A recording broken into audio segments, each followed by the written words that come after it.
Озеро Хатон-Нуур – это жемчужина монгольского Алтая, расположенного в самом сердце гор. Его кристально чистые воды отражают величественные вершины, покрытые вечными снегами, создавая неповторимую картину вокруг. Окруженное густыми лиственницами, озеро Хатон-Нуур словно сошло с полотен великих художников. Его берега создают атмосферу умиротворения и гармонии. Здесь время словно останавливается, и душа наполняется спокойствием. Озеро Хатон-Нуур – это место, где можно забыть о суете и насладиться красотой природы.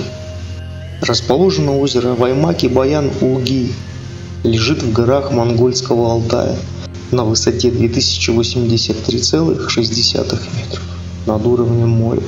Площадь озера составляет 50,1 квадратных километров. Наибольшая глубина 58 метров. Средняя глубина составляет 26,8 метров. Прозрачность озера достигает 10 метров. В озеро впадают реки Харас-Алаги-Ингол, Сааган-Ус, а вытекает река Сыргаал. Река Сыргаал соединяет озеро Хатон-Нуур с озером Хурган-Нуур, из которой уже берет свое начало река Хофт. Это озеро богато рыбой, в нем водится хариус, монгольский осман и другие виды рыб.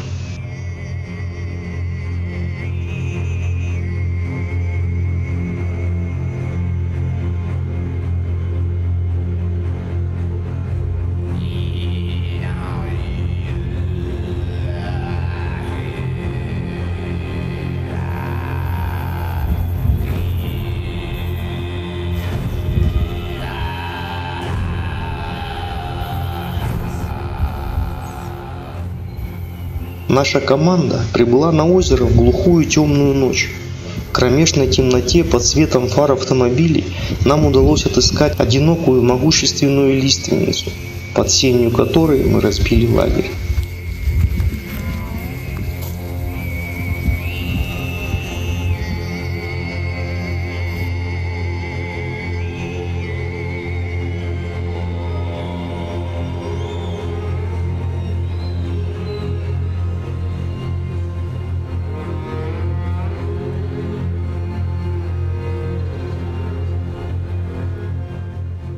С первыми лучами рассвета мы воспряли духом, встретив удивительную красоту, раскинувшуюся вокруг озера Хатон-Нуур.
Вокруг нас мирно паслись стада коз и яков, порой подходя к нашему лагерю, как будто желая показать свою грацию. Сказывали про них, что они полудикие здесь. Мы когда были вот в этом Кошагаче. И типа могут это... Он что, куда поехал? 3 часа, говорит. Он следующим поехал. Ну все, ваша рыбалка накрыла. Да, ну, ночью пойдем, когда не видно ничего. Сюда, к вечеру. Ночью не ловится. Пойдешь на этого быка? На яка пойду. Давай лук. Может, если мы монгольский лук купили, можно было сейчас его застрелить с лука. Дурак, что ли? Тогда бы нам вообще нахрен выезд запретили. Въезд. Да и ладно, мы ж только один раз решили здесь побыть. Идите, возьмите что-нибудь, палку. Да вон весло же есть. Весло, да. Не, весло плавать. Не, чтобы туда маленько. Ну ты махни, он убежит. Да пусть подойдут, мне интересно. Не надо. Вот они этого прям белого я бы совсем сейчас потрогал. туда всё снесут Пойдем нам. к ним? Не надо, Ладно. что ребенка? Иди Пойдем. вот потрогай. А у нее опять будет чихание. Они должны быть добрые, но некоторые... А у нее же на яков нет аллергии. Ага, у нее на шерсть аллергия. Вот этот белый добрый, я думаю. Он как зрю.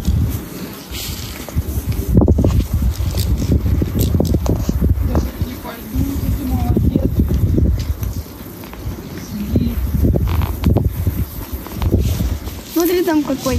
Какой? С чулочком на башке. Жалко, что без седла, я бы залез.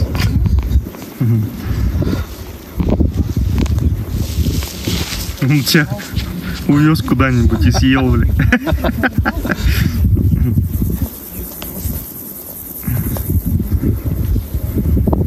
Мясо потушим в одном, а потом я тебе его выдам.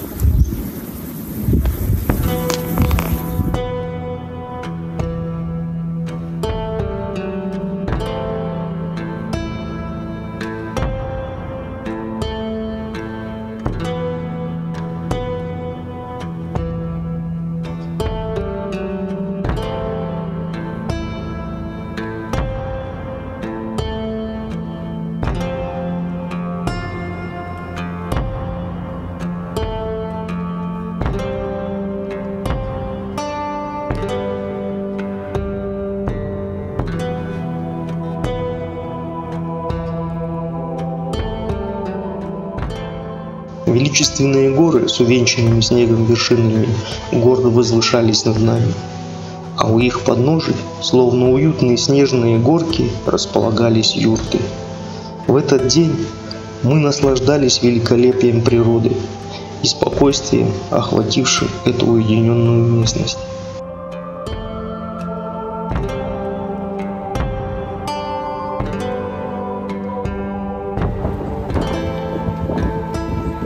Изредка непредсказуемая погода, словно напоминая о суровости этих краев, возвращала нас к реальности, заставляя ощущать, как тонка грань между восхищением и уважением перед мощью природы.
Эти места словно хранили тайны, дышали историей, и каждый из нас ощущал свою связь с природой.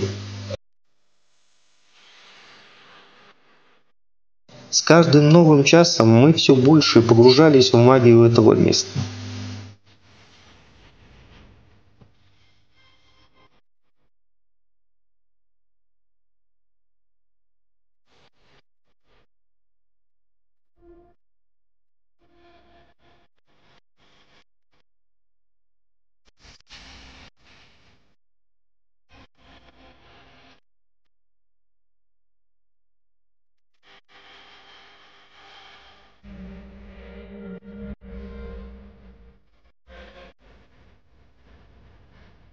Вода, словно зеркало, отражала небо, истинно голубое, с редкими облаками, которые плыли, как корабли в открытом море.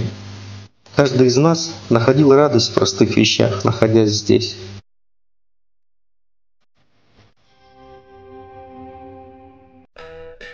Несмотря на потрясающую красоту природы озера Хатон-Нуур, нам предстояло продолжить наше путешествие, так как запланированный маршрут направлялся к другому, не менее таинственному озеру Даян-Нуур.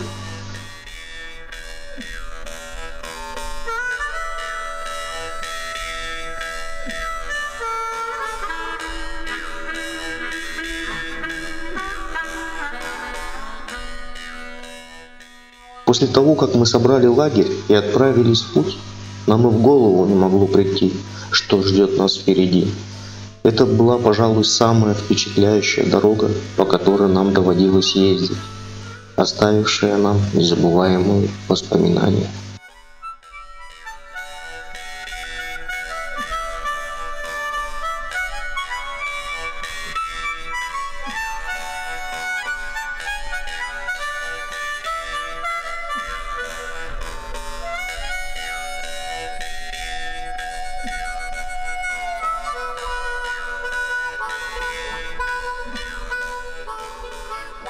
Дорога, петляющая сквозь высокие горы и просторные долины, неожиданно открывала перед нами новые горизонты. Чистый воздух наполнял легкие, а солнечные лучи освещали завораживающие пейзажи.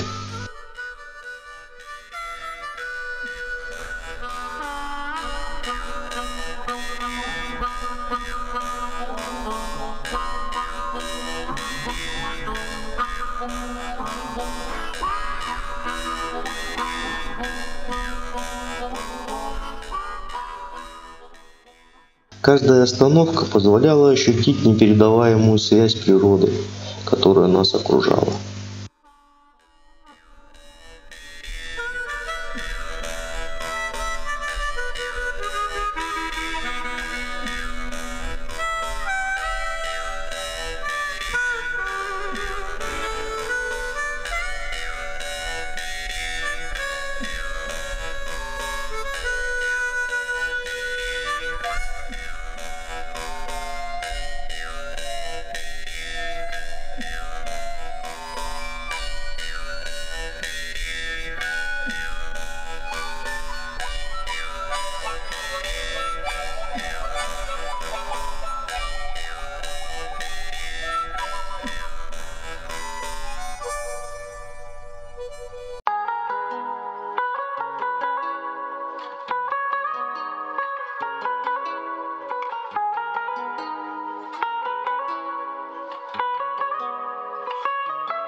По дороге нам встречались удивительные птицы, такие как журавли. Журавль – это величественная и красивая птица, которая известна своей грацией и изяществом в полете. Эти птицы обитают практически на всех континентах, кроме Антарктиды. Журавль занимает особое место в культуре монголов. Он считается священным животным, связанным с духовным миром и божествами. В монгольской мифологии журавль символизирует счастье, любовь и здоровье. В прошлом монголы почитали журавлей и верили, что они являются посланниками богов. Весной журавлиный клин, прилетающий с юга, символизировал приход весны и начало Нового года. Осенью журавлиный клин, улетающий на юг, символизировал прощание с летом и наступление холодов.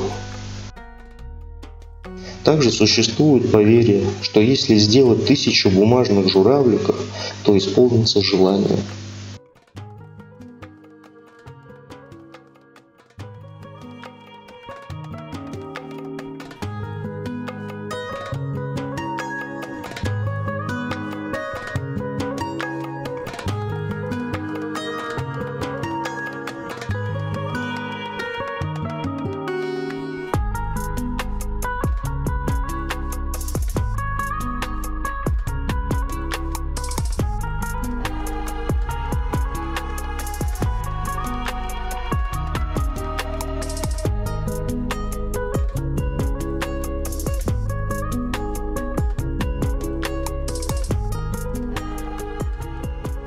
Несмотря на красоту, путешествие было полное вызовов.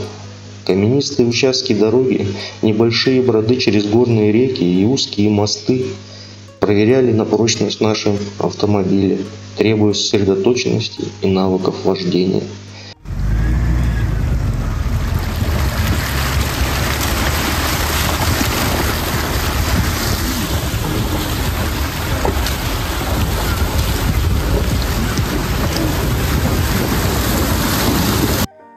Мы останавливались, чтобы оценить величественные горные хребты, их вершины, покрытые снежным покровом, словно облака, свисающие с небес.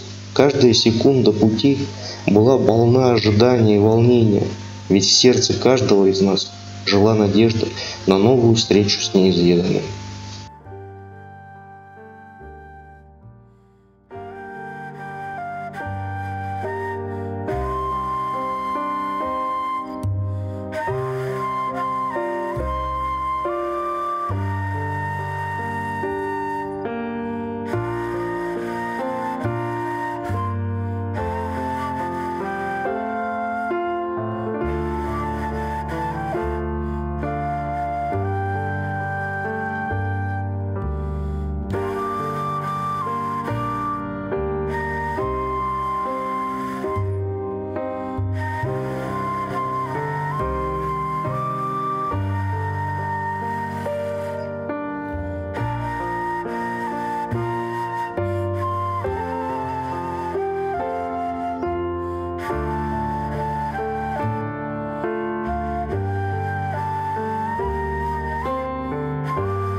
На нашем пути мы встретили множество интересных объектов, среди которых были балбалы. Я видел.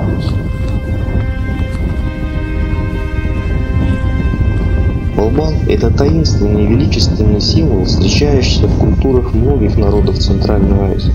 Он представляет собой небольшой каменный столб, установленный у курганного надгробия. Эти столбы олицетворяют память о погибших героях и отражают древние традиции верования. Балбалы устанавливались цепочками, символизируя поминание убитых врагов и ритуал дарения души погибшего товарища. На камнях часто указывались имена побежденных вождей, подчеркивая значимость победы и уважение к поверженным противникам.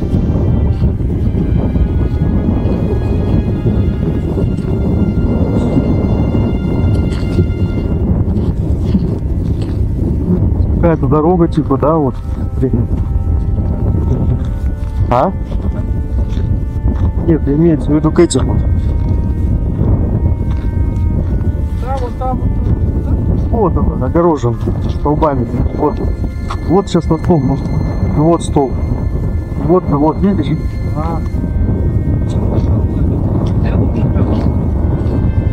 Стоят стрелы, типа линия прямая.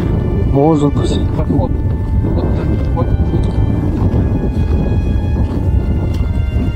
Интересная какая-то штука.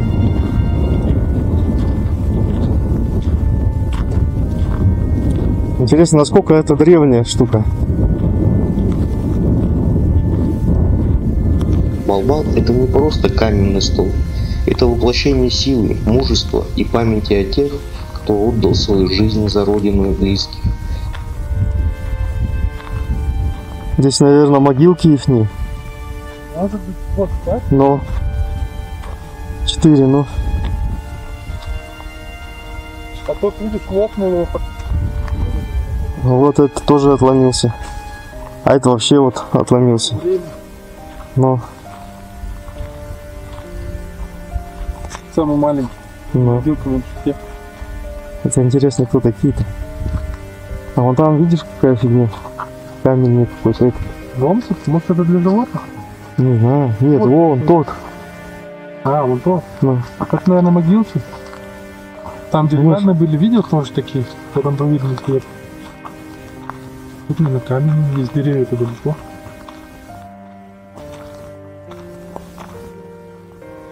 Самое любопытное, когда это.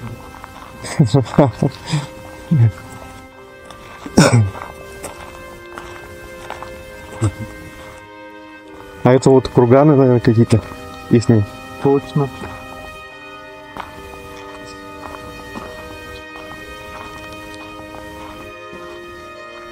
Его присутствие напоминает нам о важности сохранения традиций и уважения к прошлому, которое является ключом к пониманию настоящего и будущего.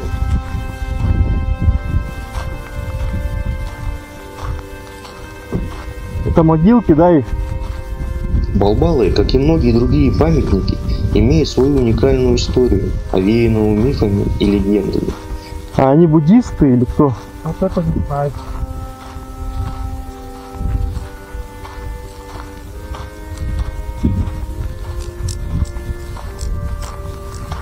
А можно вообще фотать их, нет? Да вот я тоже думаю об этом. Ну тут смотри, сколько судов на карте. Всяко тоже туристы ездят, да? Ну да. Не, ну одно так посмотреть, а другое как бы снимать. Каждый каменный стол несет в себе не только информацию об ушедших войнах, но и культурные слои, которые рассказывают о нравственных ценностях общества.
протяжении пути нам часто встречались памятники, назначение которых остается для нас загадкой.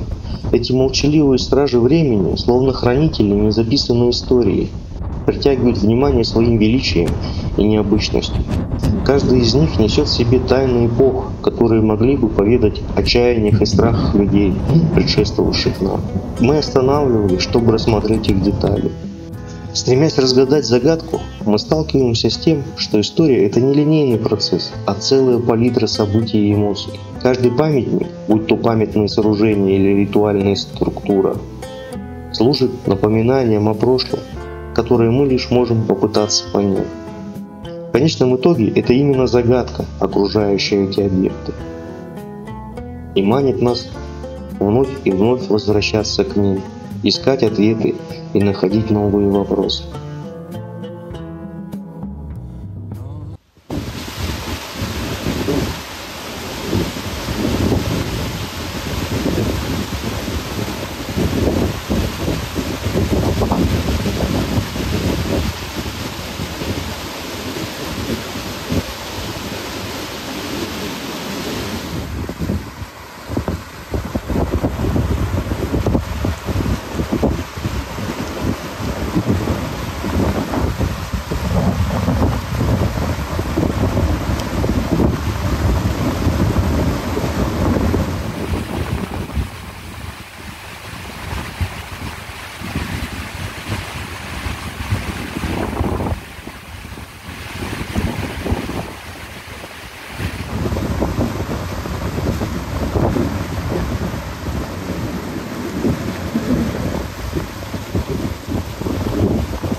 Двигаясь дальше по национальному парку Алтай-Талан-Бог к озеру Даян-Нур, мы увидели, как местные занимаются заготовкой сена.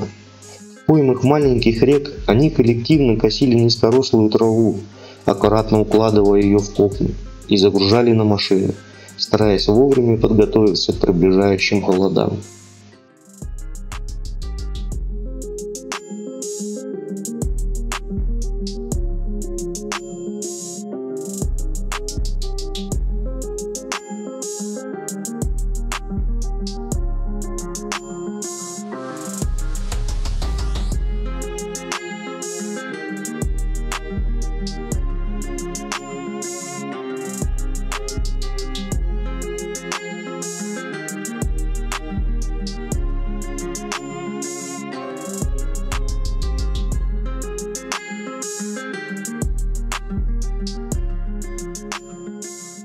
Местные жители с сосредоточенными лицами работали слаженно, словно это был не просто труд, а часть их культурной идентичности. Каждый из них знал, что заготовка сена – это не только вопрос достатка, но и забота о своих животных в будущем. В их движении читалась уверенность. Именно так и передаются традиции, через труд и сплоченность, через понимание значимости каждого момента.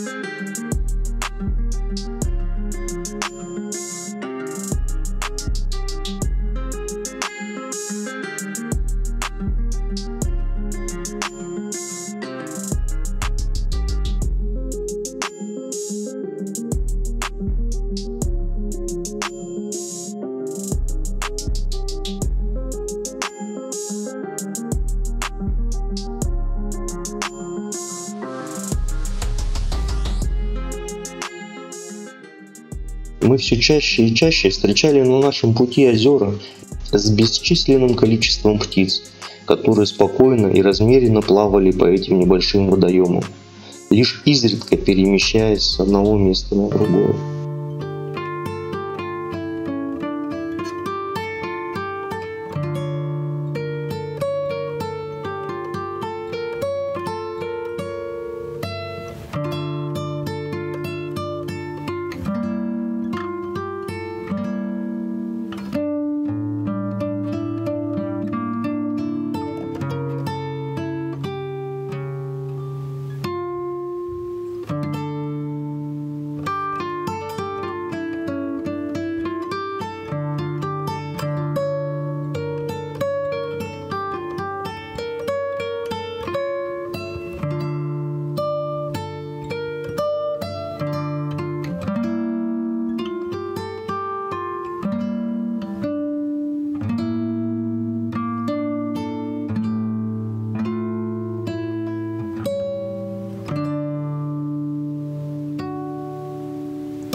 Наконец, после нескольких часов пути мы достигли озера Даян-Нуур. Вода его была ярко-голубой, почти прозрачной, а берега окружали величественные скалы.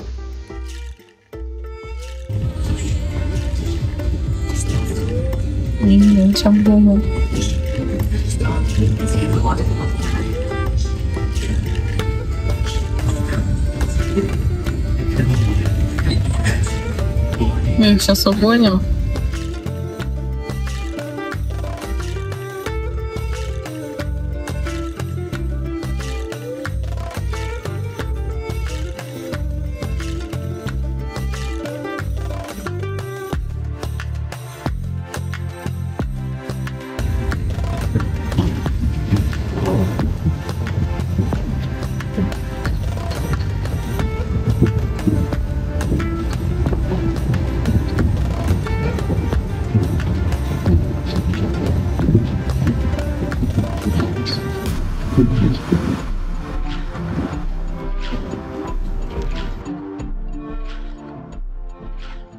Это место, казалось, дышало историей, и нам не терпелось исследовать его тайны.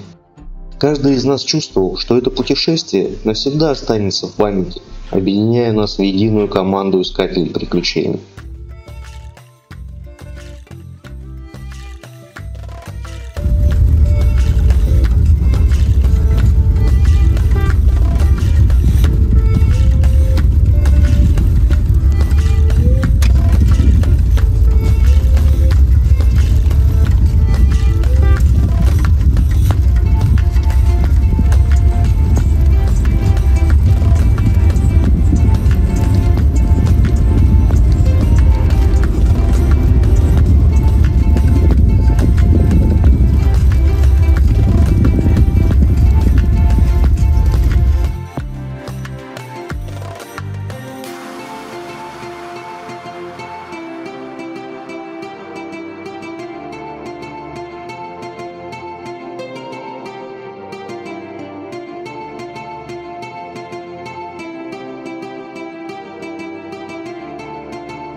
Объехав озеро Даян-Наур вокруг, мы решили отправиться на протоку между озерами Хар-Нуур и Даян-Нуур, где планировали остановиться на ближайшие дни.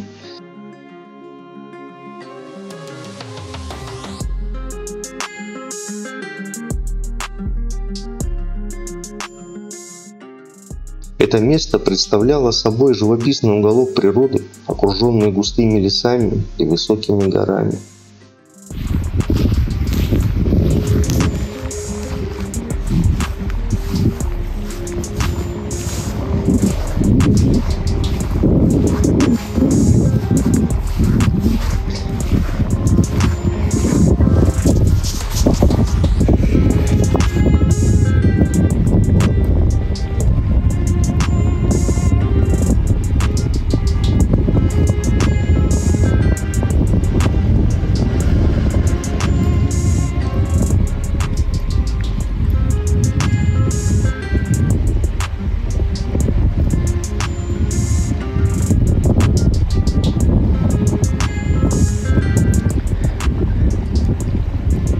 Здесь нормально, здесь плохо, вот тут. Вот когда выезжать будешь? Вот здесь? Да, тут плохо. Может, мне вот тут поехать? А тут вообще провалишься, повиснешь. Вот если одним колесом получится у тебя заехать на вот это. Вот сюда одним колесом? Да, да. Сейчас попробую. Я вот так попробую. Да, тогда хорошо будет.